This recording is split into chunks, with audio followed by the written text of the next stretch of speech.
Assalamualaikum Bu Alif. Waalaikumsalam warahmatullahi wabarakatuh. Bagaimana kabarnya, Nak? Alhamdulillah Bu, sehat. Ini dengan Mas YG kan ya? Siswa kelas 8B. Oke. Iya Bu, saya YG dari kelas 8B. Oh, oke. Ya, Bu Alif masih ingat kok, Nak. Sebelumnya Mas YG sudah pernah bertemu dengan Bu Alif, sudah ya? Bu, sudah. Ini yang kedua kalinya saya konseling dengan Bu Alif. Tapi ini yang pertama kali saya konseling lewat HP Bu. Oke. Bu Alif masih ingat. Oke.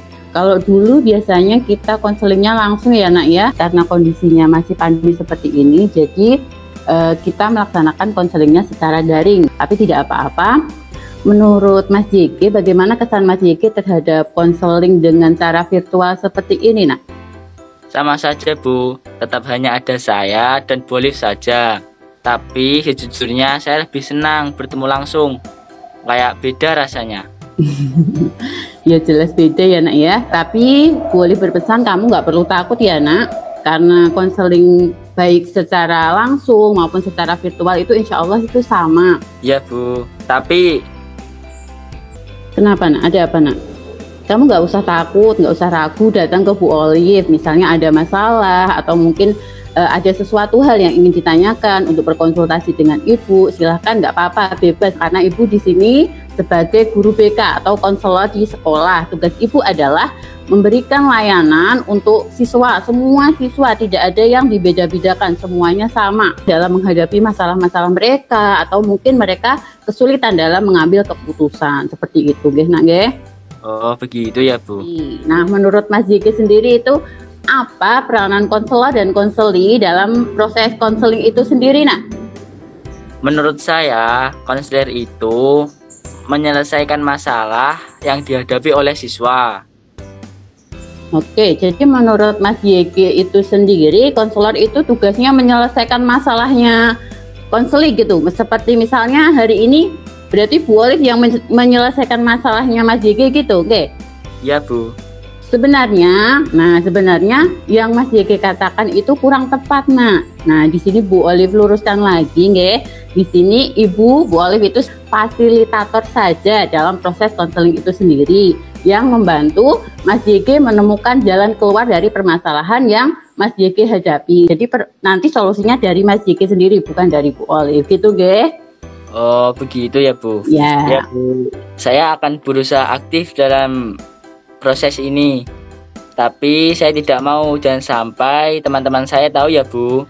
Di sini Bu Alif jelaskan dalam kegiatan konseling individu. Nah, Bu Alif sama Mas YG sendiri. Nah, di dalam konseling itu sendiri ada kode etik yang namanya kode kerahasiaan. Semua masalah yang dihadapi Mas YG nanti diungkapkan secara terbuka. Dan kamu tidak perlu khawatir, Nak. Ibu bisa menjamin pembicaraan ini tidak akan diketahui oleh orang lain. Oh, begitu ya Bu. Iya. Nah, Mas YG percaya kan sama Bu Alif? Ya Bu, saya percaya sama Bu Alif. Jadi Mas YG nanti Bu Alif harapkan silahkan mengeksplor semua permasalahan, silahkan disampaikan dengan baik kepada Bu Alif. Sebelum kita mulai membahas permasalahannya Mas YG pada pagi hari ini, alangkah baiknya kita membuat kesepakatan waktu dulu, nggih, Nak, nggih. Nah, apakah 45 menit sudah cukup, Nak, untuk melakukan proses konseling sendiri? Ya Bu, saya rasa sudah cukup. Oke, baiklah. Kita sudah menyepakati waktu yang akan kita gunakan dalam proses konseling ini. Nah, sekarang boleh berikan kesempatan untuk Mas YG menceritakan masalah yang sedang dihadapi pada saat ini. Oke, silakan Mas YG menceritakan semuanya secara terbuka dan dengan sejelas-jelasnya. Monggo, silakan, Nak. Saya sedih Bu. Belakangan ini saya sering dimarahi oleh guru-guru mapel kok Bu. Sering dimarahi, nggih? Kenapa, Nak? Kenapa sering dimarahi, Nak? Mungkin karena saya tidak mengerjakan tugas Bu. Mas YG tidak mengerjakan tugas gitu, nggih? Ya. Coba bisa diceritakan pada Bu Alif, Nak, lebih jelas lagi apa yang membuat Mas YG tidak bisa mengerjakan tugas-tugas dari Bapak Ibu guru itu, Nak? Saya merasa bosan belajar Bu. Mulai dari jam 7 pagi harus sudah belajar lewat HP. Saya juga selalu tidak mempunyai kuota, jadi saya kesulitan untuk mengikuti pembelajaran daring. Apalagi semua guru selalu memberikan tugas. Saya jenuh, Bu. Saya bosan belajar begini. Oke, boleh bisa menangkap apa yang Mas YG sampaikan tadi. Jadi di sini Bu Olive simpulkan yaitu Mas YG merasa bosan dengan aktivitas di dalam belajar daring, gitu nggih, Nak? Iya, Bu. Kalau saya bosan, saya sering memilih untuk tidur atau bermain bersama teman-teman daripada saya mengerjakan tugas. Nggih. Ya, Bu Olive paham di sini, Nak, nggih. Jadi tadi Mas YG dengan adanya tugas yang banyak dari Bapak Ibu guru, Mas YG merasa kewalahan, tiap hari ditambah tugas seperti itu, jadi tugasnya menumpuk banyak. Mas YG khawatir nanti terlalu lelah mengerjakan dan jatuh sakit, gitu nggih, Nak, nggih. Dan juga tadi Mas YG akhirnya jadi malas dan akhirnya memilih untuk tidur lebih awal di jam-jam pembelajaran daring, gitu, Nak.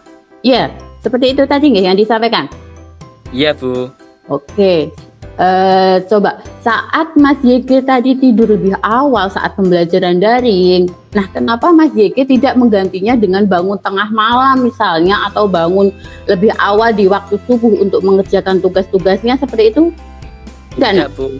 Tidak, saya bangun seperti biasanya. Oke, jadi meskipun Mas YG tidur lebih awal, tapi tetap bangun seperti biasanya dan tidak mengerjakan tugas-tugasnya, gitu, Nak, nggih? Iya, Bu. Saya tahu bahwa apa yang saya lakukan itu salah, tapi itu membuat saya merasa nyaman. Saya sadar, Bu, seharusnya saya belajar lebih giat karena sebentar lagi saya mau naik kelas 9. Mas YG mengatakan kalau harus giat belajar nih. Nah, karena sudah mau naik kelas 9 harus lebih giat belajar. Tapi di sini Mas YG merasa nyaman tidur lebih awal, lebih nyaman saat bermain dengan teman-teman, seperti itu, sehingga tidak mengerjakan tugas dari Bapak Ibu guru, begitu nggih? Iya, Bu. Saya bingung harus bagaimana. Saya takut tidak naik kelas, Bu. Nggih. Mas YG takut tidak naik kelas. Terus pengennya bagaimana, Nak? Saya butuh motivasi yang bisa membuat saya rajin belajar, Bu. Oke, karena Mas YG takut gagal, nggih? Iya, Bu. Iya, Nak? Iya, Bu. Kalau saya begini terus, saya akan gagal di kelas 9 nanti. Jadi, Mas YG tertekan menghadapi segala tugas. Nanti ketika ujian, kenaikan kelas, di kelas 9 Mas YG sudah takut saat ini, nggih? Iya, Bu. Saya takut gagal, Bu. Kalau saya gagal, pasti kedua orang tua saya pasti akan marah. Dan teman-teman saya pasti akan menjauhi saya. Oke, ya. Ibu mengerti dengan perasaanmu, Nak. Nah, sekarang setelah Mas YG tadi sudah menceritakan permasalahannya tadi, berdasarkan cerita Mas YG tadi, nah, sekarang Bu Olive coba simpulkan. Tadi Mas YG mulai bosan belajar karena jadwal belajarnya yang terlalu padat, tugasnya yang terlalu banyak. Namun Mas YG merasa takut gagal di dalam kelas 9 nanti karena tidak tahu harus bagaimana agar semangat belajar lagi. Betul begitu, Nak? Iya, Bu, memang betul. Oke, Ibu paham dengan apa yang kamu alami sekarang, Nak. Pada dasarnya, kita memang akan mudah bosan ketika kita menjalani aktivitas yang itu-itu saja. Apalagi di umur kamu yang masih muda sekarang ini, nah, suka mencoba hal-hal baru dan yang pastinya itu menyenangkan, seperti itu. Ya juga sih, Bu. Oke, nah sekarang coba Mas YG pikirkan coba. Sekarang apa sih yang biasanya membuat Mas YG itu bersemangat, itu kira-kira itu ngapain, Nak? Biasanya saya mendengarkan musik, Bu, jalan-jalan bersama teman, dan juga bermain bersama teman-teman, Bu.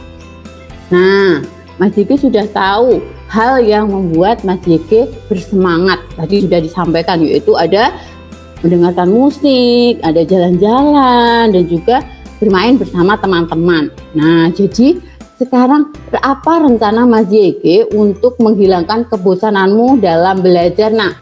Saya akan mengatur ulang jadwal belajar saya dengan baik. mendengarkan musik saat mulai bosan belajar, dan memprioritaskan membeli kuota untuk daring daripada membeli rokok. Oke, siap, bagus. Nah, mungkin ada lagi nak yang mau disampaikan? Kira-kira rencananya? Oke, apa coba? Tidak setiap hari saya bermain bersama teman-teman, tapi kadang-kadang saja. Bagus. Nah, tadi Mas Diki sudah menyampaikan banyak sekali rencananya Mas Diki. Nah, sekarang Mas Diki telah menemukan solusi yang Mas Diki itu inginkan, dan solusi yang tepat. Ibu pikir itu solusi yang tepat buat Mas Diki karena Mas Diki sudah menemukannya sendiri. Dan kira-kira apa kamu mau nak melakukannya dengan sungguh-sungguh? Tentu saja mau, Bu. Saya ingin meraih prestasi seperti dulu lagi dan membahagiakan kedua orang tua saya. Ibu yakin kamu pasti bisa nak. Kamu adalah murid yang berprestasi. Kamu tentu tahu apa yang terbaik untuk kamu lakukan. Baik, Bu. Saya senang sekali jika hal ini benar-benar bisa saya lakukan dengan baik. Saya berjanji akan belajar dengan giat agar sukses dalam mengikuti ujian nanti. Sip, nah keren. Nah, Ibu sangat senang mendengar antusias Mas Diki tadi yang sudah disampaikan tadi. Nah, apa masih ada hal lain nak yang mungkin Mas Diki sampaikan? Saya rasa sudah cukup, Bu. Nah berhubung waktunya sudah mau habis, mari kita akhiri proses konseling ini karena Mas Diki di sini sudah menemukan solusi dari permasalahan Mas Diki itu sendiri. Sebelumnya, mari kita simpulkan hasil dari pembicaraan kita tadi. Nah, setelah permasalahan tadi disampaikan, akhirnya Mas Diki menemukan sendiri. Kemudian Mas Diki mengatasi masalah tersebut dan berencana untuk mengatur waktu belajarnya tadi, terus meluangkan waktu sejenak untuk jalan-jalan, untuk refreshing bersama teman, terus sesekali belajar sambil mendengarkan musik. Nah, dan yang terakhir tadi lebih memprioritaskan membeli kuota daripada membeli jajan atau membeli rokok. Bagaimana? Iya, Bu, betul. Iya, Bu. Saya akan berusaha agar kejenuhan belajar saya yang saya rasakan agar bisa saya atasi dan semangat kembali dalam belajar. Ibu sangat senang sekali mendengarnya, nak. Sekarang bagaimana perasaan Mas Diki? Saya juga merasa senang dan lega, Bu. Sekarang saya sudah tahu apa yang harus saya lakukan. Jadi sekarang konseling ini sudah cukup ya, nak ya? Ya, Bu, saya rasa sudah cukup. Rencana apa yang akan kamu lakukan, nak? Saya akan memulai mengatur ulang jadwal belajar saya dengan baik, merencanakan jalan-jalan bersama teman-teman saat weekend, dan sesekali mendengarkan musik saat mulai bosan belajar, dan memprioritaskan membeli kuota daripada membeli rokok. Bagus. Semoga apa yang Mas Diki tadi sampaikan itu bisa berjalan dengan lancar dan Mas Diki bisa sungguh-sungguh menjalankan rencana yang sudah dibuat tadi. Nah, kalau begitu sesi konseling ini berasa cukup deh, nak. Nah, kalau begitu sesi konseling ini dapat kita akhiri. Baik, Bu. Terima kasih atas apa yang Bu Olip sampaikan. Saya merasa senang dan lega. Sekarang saya sudah tahu apa yang harus saya lakukan. Terima kasih ya, Bu. Assalamualaikum. Iya, nak, sama-sama. Semangat ya, tetap semangat. Sebelum kita akhiri, nah tadi Mas Diki sudah salam, tapi di sini ada sedikit yang ingin Bu Olip sampaikan ya. Bu Olip minta waktunya Mas Diki untuk mengisi link lembar kepuasan konseling, yaitu Mas Diki nanti silahkan diisi. Nah, terlihat nggak? Ya, sudah terlihat. Di sini ada angket kepuasan konseling. Ya, Yang kedua ada lagi yaitu lembar evaluasi. Nah, terlihat nggak? Ya, Bu, terlihat. Nah, nanti silahkan diisi sesuai dengan kegiatan kita hari ini tadi. Dari sini mungkin ada yang ditanya karena sudah, Bu. Kegiatan kita hari ini sudah menemukan hasil dari permasalahan atau solusi dari permasalahan Mas Diki, dan ya Mas Diki juga sepakat untuk mengakhiri kegiatan hari ini dan tidak ada hal lain yang mau disampaikan, jadi kita akhiri. Guys, terima kasih anakku sudah percaya sama Bu Olive. Guys, terima kasih. Wabillahi taufik wal hidayah. Wassalamualaikum warahmatullahi wabarakatuh. Waalaikumsalam warahmatullahi wabarakatuh.